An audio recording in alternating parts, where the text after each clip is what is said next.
and welcome back, adventurers. Today we are digging up the past of Falkovnia and trying to find a way to save its future. The history of Falkovnia and its people starts with the Silver Kingdom's era. In that time there were 12 realms, whose great standards bore multitudes of the founding spirits, like the domains of the lion, bear, and the falcon. The Silver Kingdom's era was a time when the world was vastly different prior to the coming of the Mists.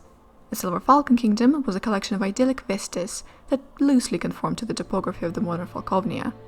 Cities gleaming with white and gold dotted the landscape of this idealized proto-Falkovnia, and records of treaties and diplomacy among the Silver Kingdom's assorted races reveal tradition of peace, equality, and goodwill entirely absent in modern Falkovnia. In addition, most sources during this period refer to a beloved king, Gutefalk, noted for his justice, mercy, and wisdom. This nebulous utopian period ended with what historians dubbed the Crimson Storm. It lasted for many days until the 12 Silver Kings held a council to determine the root of its problem. At midnight, as the Crimson Storm's fury reached its height, the vast celestial Silver Hawk, the founding spirit of Falkovnia, appeared high above the countryside. It was locked in a mortal combat with another hawk, this one red and infernal. In the end, both spirits fell in a silver and crimson blaze, crashing into the citadel where the Silver Kings watched. And then, the storm broke, and the mists rolled in. Following the cataclysm, the people of Falkovnia found themselves cut off from the rest of the Silver Kingdoms, adrift in an ocean of mist. With their king dead, numerous warlords sprang up, each staking a claim to the Falkovnia's throne. Their battles quickly degenerated into barbarism, killing and pillaging. This time of unrestrained bloodshed is called the Era of Bloodied Steel, and it ended with the reign of the Cruel Panoply. The Queen united Falkovnia under her banner with the use of her demonic armor, willingly dealing with the horrors of the mists. She was the first ruler to reinstate state-sponsored slavery, focused mainly on the land's demi-human races. This situation continued until the abrupt disappearance of the Demon Queen and the rise of the Wizard King, Falcon the Great. Falcon's reign was chiefly characterized by his successful efforts to develop Falkovnia's military prowess. Except for this accomplishment and his interest in gladiatorial sports, little marks the reign of Falcon the Great until the emergence of the mercenary king, known as the Hawk of Vlad Drakov. When he first appeared late in the year 689, Vlad Drakov was the leader of the band of the Outlander mercenaries, known as the Talons of the Hawk. Traveling from beyond the mists, Drakov's group arrived in Darkon, where their first act consisted of brutal massacres in its villages. He, of course, made a mistake, as the vengeful undead shells of the slaughtered ultimately rose and drove Drakov and his Talons into the mists. Supposedly, once within the mists, Drakov regrouped his men and hatched a plan to fulfill their collective dreams. Vlad Drakov's capture of the Falkovnian throne came about through the infamous Bloody Ride, his only successful military endeavor to date.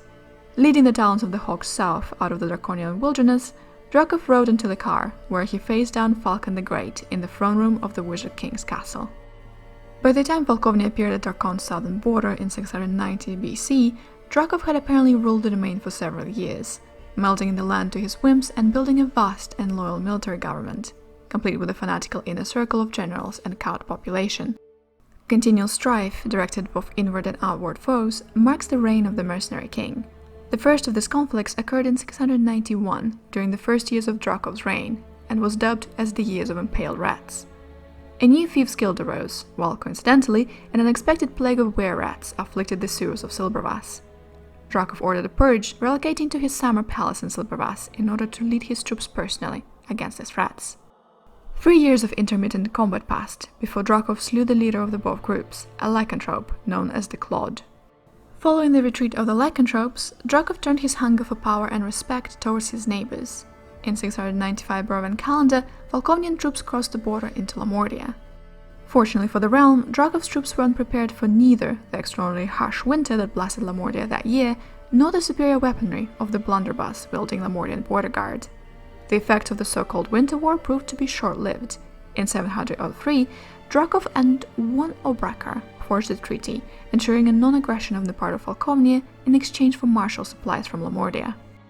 Following the Winter War, Drakov again attempted to invade a neighboring country. In 700 BC, Falkovnia went to war with the larger kingdom of Darkon, marking the start of the series of the wars known as the Dead Man's Campaign. Drakov launched the first Dead Man's War with his armies positioned at the Forest of Shadows. Hordes of undead met the initial thrust of the Falkovnian invaders, easily pushing back Drakov's troops. Even as Falkovnian soldiers fell before the zombie army, their corpses rose up to attack their countrymen. Drakov, accustomed to battling mortal foes, poured more resources into the war. In the spring of 701, Drakov was pushed back by the undead force, establishing his hatred towards his northern neighbor. Revitalized and equipped with Lamordian ornaments, Drakov ordered a second assault on Darkon in 704. Undead forces again met the Falkovnian army, this time within minutes of crossing the Darkonian border. Though better prepared, the Falkovnians still fell before the undead opposition. A hasty retreat followed. Desiring to prove himself, Drakov's avaricious eye fell briefly upon his southern neighbors. In 705, Drakov sent a small force into Borka, the land of Camille Baritsi, believing that the domain presented easy pickings. A single member of the expeditionary force returned, stumbling back to Drasipetri, bloated, trembling, and purple-flashed from an exotic poison, before lapsing into a stinking pool of dung before the mercenary king. Following the appearance of Dementlu in 707 Borovan calendar, Drakov ordered the annexation of the new territory. Unsurprisingly, the Falkovnian military proved ill-equipped for the task. After a successful initial drive into the heart of Dementlu, the Falkovnian army crumbled before the superior weaponry, including gunpowder weapons such as muskets and cannons of the enemy forces. After the Widows' massacre and the Dementluvian annexation, Drakov returned to his campaign against Darkon. In 711 Borovan calendar, Falkovnian soldiers attempted to breach Darkon's borders, only to be turned back by the undead. As a result, Drakov entered the longest planning phase of the Dead Man's campaign, lasting for a decade. While preparing his next move against Darkon, Vlad Drakov initiated losing conflicts with Richmilu and Gehenna. During the Borderlands War of 716, he faced off against the citizenry of Richmilu, led by the famous and powerful Rainier clan.